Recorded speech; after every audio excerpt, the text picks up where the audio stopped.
গৌসবাগকে একজনে দাওয়াত দিয়েছেন, খানার দাওয়াত। গৌসবাগ একই টাইমে 70 জায়গার মধ্যে ইফতার করেছেন। বড় করে ক না খজাঙ্গা পারে না, পারে না। ওলি আল্লাহর বেলায়েত শক্তি পারে। সুবহানাল্লাহ। কেয়া মন কি নকির খজং কে সারা পৃথিবীর খবরের নজর হয়েছে, খবর নেই একই টাইমে নজর তো ওই আল্লাহর ওলিরাও পারে। সুবহানাল্লাহ বলেন। গৌসবাগ রাদিয়াল্লাহু গৌসবাগ রাদিয়াল্লাহু তাআলা আনহুকে একজনে দাওয়াত দিলেন, খানার দাওয়াত। বলেন না কিসের দাওয়াত? বরকতের জন্য। তো খানার মধ্যে মাছ, মাংস, ডিম, বলেন না মাছ, মাংস, বিভিন্ন প্রকারের তরকারি দিয়েছেন। তো গৌসবাগ রাদিয়াল্লাহু জবানে পাকে বলতেছেন, আব্দুল কাদের জিলানী রাদিয়াল্লাহু, বাবা তুমি যে খানা আমাকে দিয়েছো এখানে প্লেটের মধ্যে, এটা কি? এটা ডিম। কি বললেন? ডিম। ডিম এটা কি? গৌসবাগ বলে এই ডিমটা যদি তুমি সিদ্ধ না করতে এখান থেকে বাচ্চা হতো।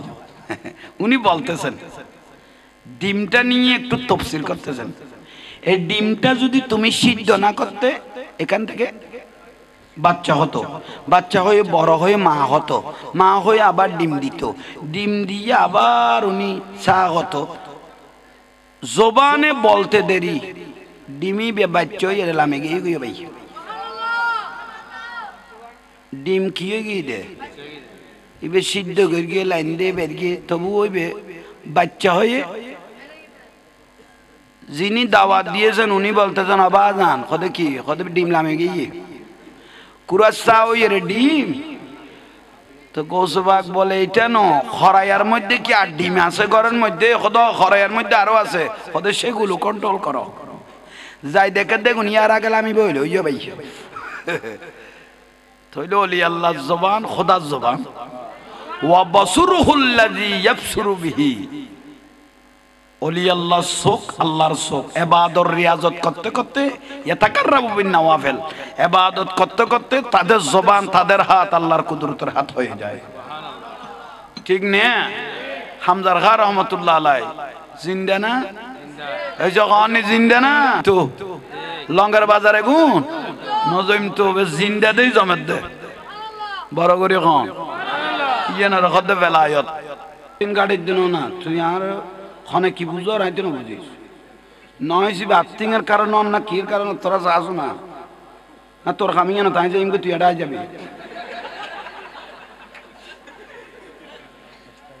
বেগুন ডিজে গ্রুপ ওনার খবর নাই তো টুপি টাপি তো নাই যে নাই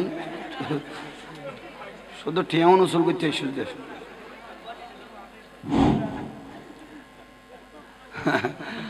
এই জ্বালাতা এটা যাই এটা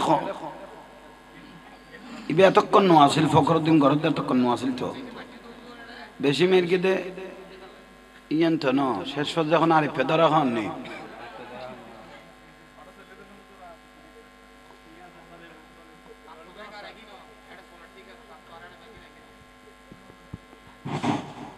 তাহলে নামাজ লাইব না হাইয়া আলাস সালাহ খনাকদ মুয়াজ্জিন কি কই দে নামাজের দিকে এই বলেন নামাজের দিকে আসো হাইয়া আলাস সালাহ নামাজের দিকে কে ডাকলো মুয়াজ্জিন আমার রাসূল বলে মুয়াজ্জিনে ডাকে না ডাকটা ডাইরেক্ট জোরে বলেন তাহলে ডাক আল্লাহর স্যাম্পল মুয়াজ্জিন ডাকটাকার হাইয়া আলাস সালাহ নামাজের দিকে আসো এখন মূল কথা হলো কি জানেন না মুফতি মুহাদ্দিস মুফাসসির হতে হবে না আল্লাহ ডাক দিয়েছেন আপনি ঘরে থাকেন দোকানে থাকেন রাস্তায় থাকেন জমিনে থাকেন বোর্ডে থাকেন জাম্মানে থাকেন আজান দিয়েছে মসজিদের দিকে হাঁটতে থাকেন জীবনের গুনাহ মাফ হতে থাকবে এখানে কি জানেন এটার কোনো বিষয় নাই আল্লাহ ডাকতেছে আপনি বলবেন ওই ফলনার বাপ তুমি কোথায় যাচ্ছ মসজিদে ডাকছি কেন যাচ্ছ হাইয়া আলাস সালাহ কে ডাকতেছে আল্লাহর ডাকে সারা দিচ্ছি কি জানি না কিন্তু অন্ধকার কবরে আজীবন আমাকে থাকতে হবে এই যেমনি এমনি যদি আল্লাহকে ভয় করো যদি সিজদা মারি আল্লাহ আমার জীবনের গুনাহ মাফ করে দিবে ঠিক না জোরে বলেন এই এর থেকে সহজ ওয়াজ আর নাই নামাজ পড়বেন 5 ওয়াক্ত নামাজ যদি না পড়েন এই ওয়াজগুলো বিতা হয়ে যাবে এই ওয়াজগুলো বিতা হয়ে যাবে কিয়ামতের দিন ওয়াজ কেন পড়াও নাই এটা জিজ্ঞেস করবে না নামাজ কেন পড়ো নাই এটা জিজ্ঞেস করবে ঠিক না তো এখান থেকে কিছু শিখতে হবে